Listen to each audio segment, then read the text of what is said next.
Nahuli sa Pasay City ang isang miyembro umano ng New People's Army na sangkot sa pagkamatay ng ilang miyembro ng Citizen Armed Force Geographical Unit o CAFGU sa Northern Samar. Nakatutok si Jomer Apresto. Sumakay dyan sa bus, sumakay sa bus.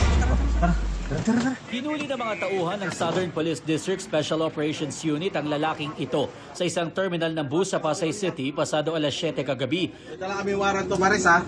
Ayon sa pulisya, miyembro ng CPP-NPA na Eastern Visayas Regional Party Committee ang 29 anyos na si alias Belho. Dawit daw ang pangalan nito sa ilang pag-atake sa mga tauhan ng Philippine Army sa Northern Samar.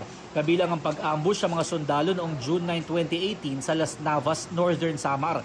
Dati rin daw siyang miyembro ng Special Partisan Unit Special Operations Group na sangkot naman sa pagkamatay ng ilang tauhan ng Citizen Armed Force Geographical Unit o CAFGU personnel sa nasabing probinsya.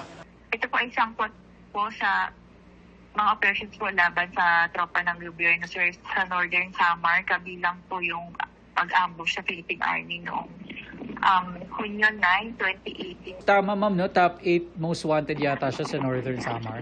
Yes po, sir.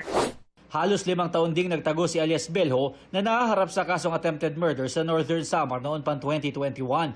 Namamasukan siya security guard sa Metro Manila at pansamantalang naninirahan sa Pasig City. Papunta raw sana siya ng Olongapo nang mahuli siya ng mga pulis. Kuha rin po tayo ng information na siya po ay miyembro ng Special Partisan Unit na hinahinalang sangkot din po sa pagpaslang sa mga CAFGU person. Nasa DSOU, sir, upang ma-prepare po yung mga documentation na kailangan.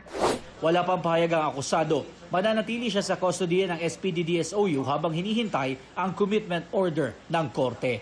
Jomer Apresto, nakatutok, 24 oras.